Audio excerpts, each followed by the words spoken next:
Good morning, everybody. Today is step 4 week, and today is all about how does the truth actually set me free. Sorry, I'm squinting because I just took off my glasses, but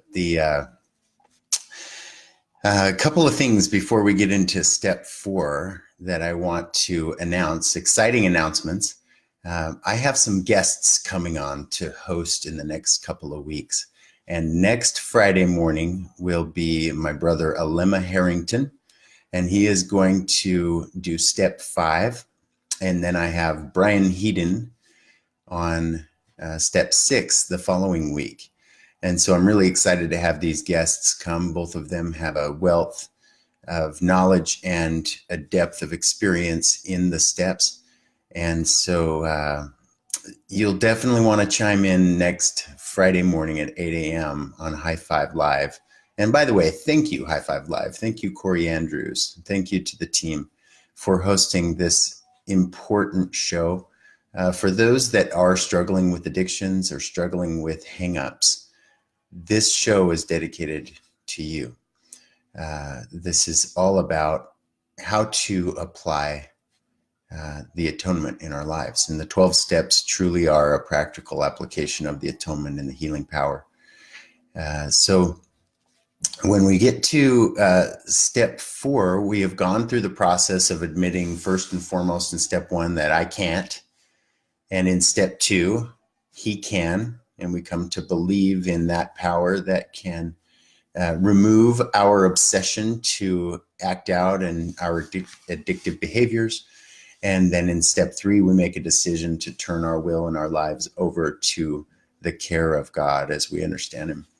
And that is the process that tees us up for the willingness and the open-mindedness to go into the cave of our past. Because believe it or not, a lot of the times, or a lot of the reasons why we have compulsive behaviors and addictive behaviors is because we're burying deep emotional pain, spiritual pain, mental illness. And so this process of going into the cave of step 4 is vital to experience that transcendence. And I think this is where a lot of people stop the recovery process. They think they can just go through the steps 1, 2, and 3 because that's more exploratory, that's more coming to believe, it's more warm and inviting into the steps. And then they learn that it's time to go face the demons of the past and go into that cave, and they stop. And I think that's why a lot of people continue to struggle and they think that they have got it licked. So I'm going to invite you to think about the things that I'm going to talk about. And what I mean by going into the cave of your past, I remember when I was given my first step 4, my first real attempt at step 4, I'll call it. I was given an assignment, a few worksheets to go and write about all of my resentments that I carried, my fears, my conduct, including sexual conduct, and any other. Those were the 3 main categories, but any other conduct that was blocking me off from the sunlight of the spirit that I hadn't taken care of.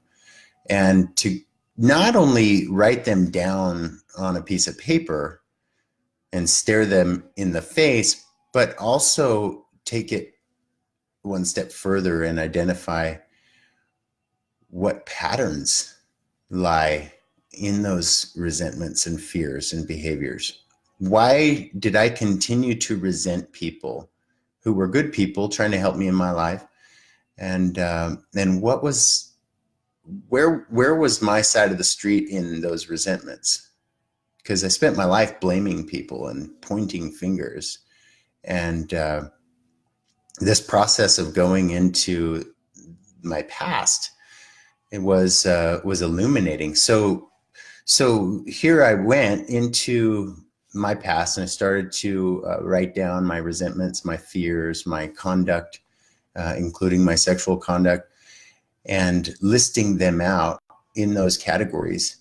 And I would run into barriers and then I would want to just stop. And so someone gave me a suggestion and they recommended that I put on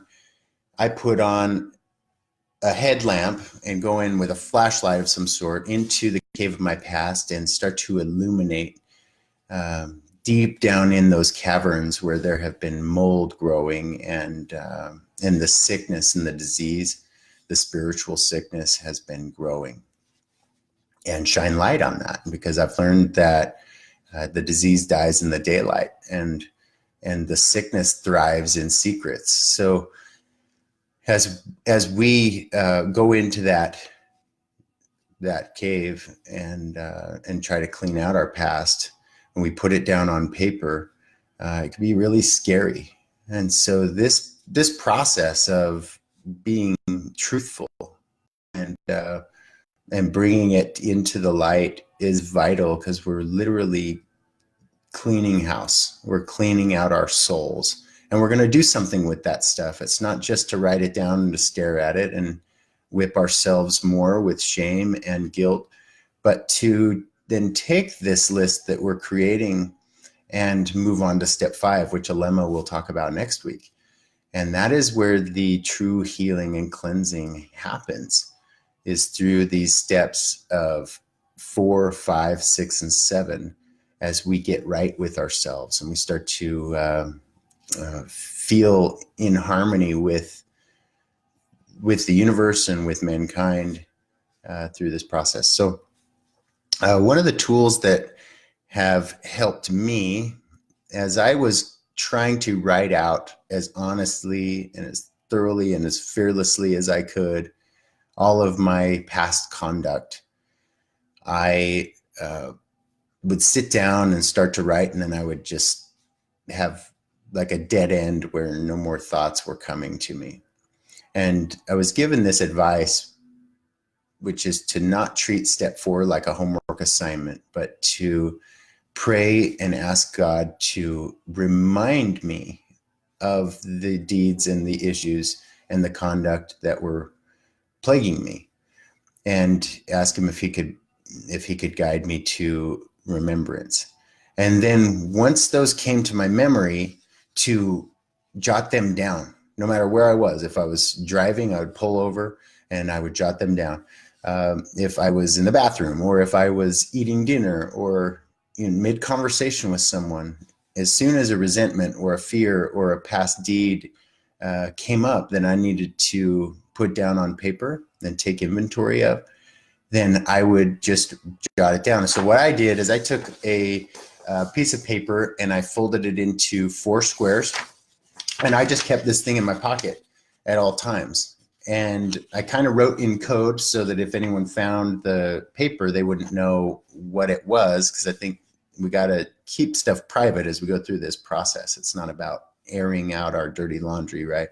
And if you notice, I've got R for resentments here. I've got F for fears. I've got SC for sexual conduct, and then I've got an O for other.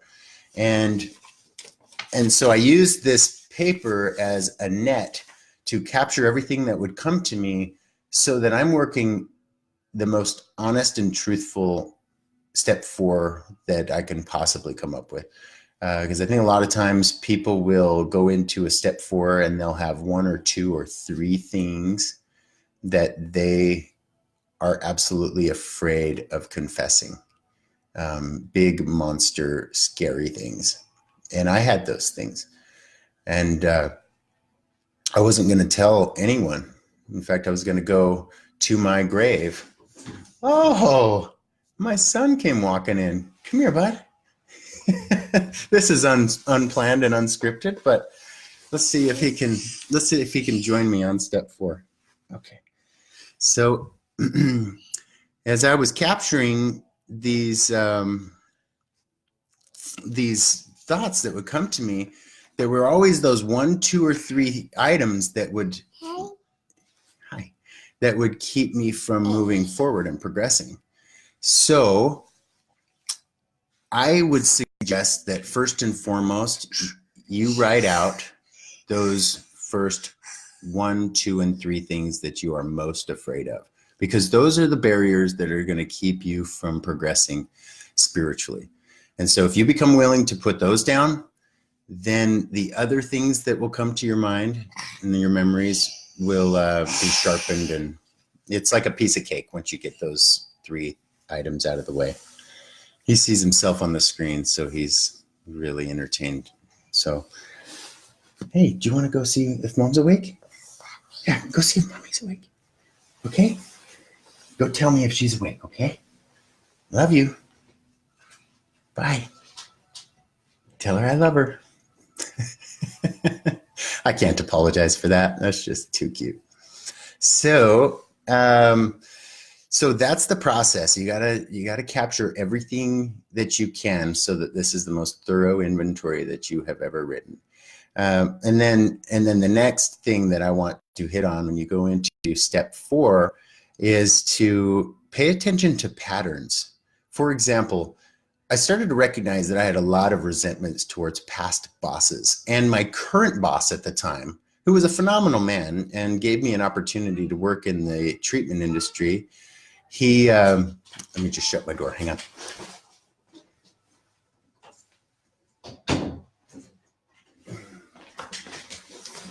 Sorry about that. So he is a beautiful man, and he hired me, but he continued to ask me to do more and more and more.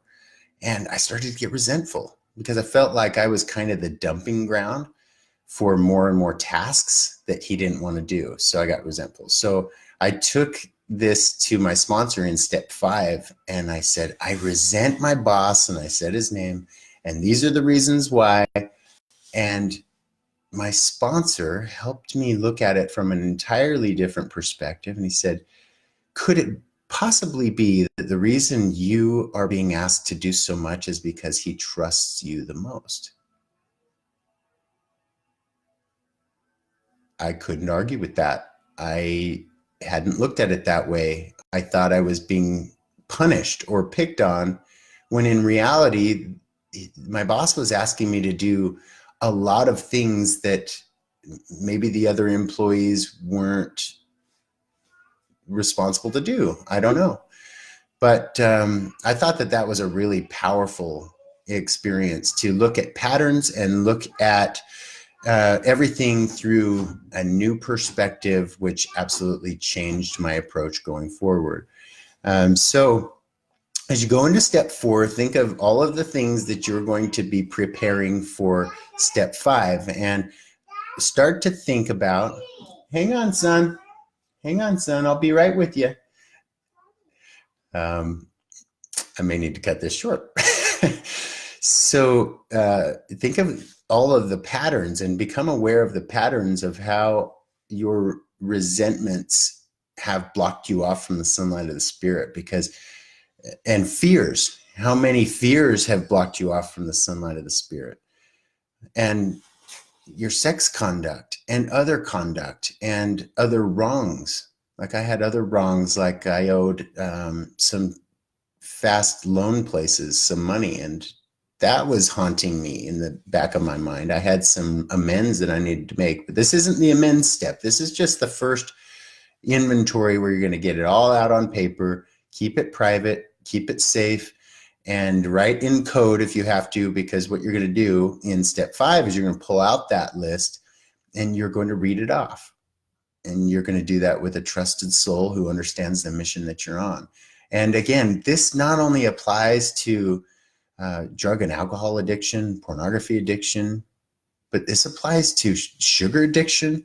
This applies to the process of healing, the process of receiving personal revelation and inspiration.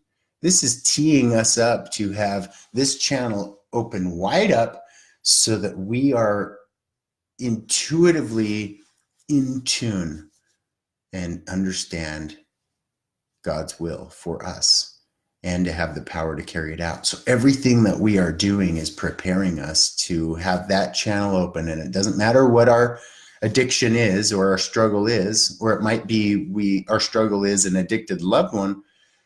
The whole process still applies, because as we clear this channel and we unclog and pull out those boulders and barriers that are blocking us off from that access through this process of step 4, and step 5 and 6 and 7, that light becomes brighter, and then we actually receive that inspiration of how to communicate with our addicted loved ones, how to change our behaviors, what actions need to be in place, who to ask to help us. And this process is absolutely life-changing. So don't be afraid of step 4. Remember that the cave we fear to enter holds the treasure we seek. And this is absolutely on point with that quote. So, and I think that was by Joseph Campbell. Anyway, thanks for joining me today, and tune in next Friday morning at 8 a.m. And that's my son. So it's time to go. Thank you, guys. Oh, one more thing. We do now have a resource page. So if you go to brickhouserecovery.com/unhooked, brickhouserecovery.com/unhooked, there's a resource page in there that will get you started. So thank you very much, and we'll see you in a couple weeks.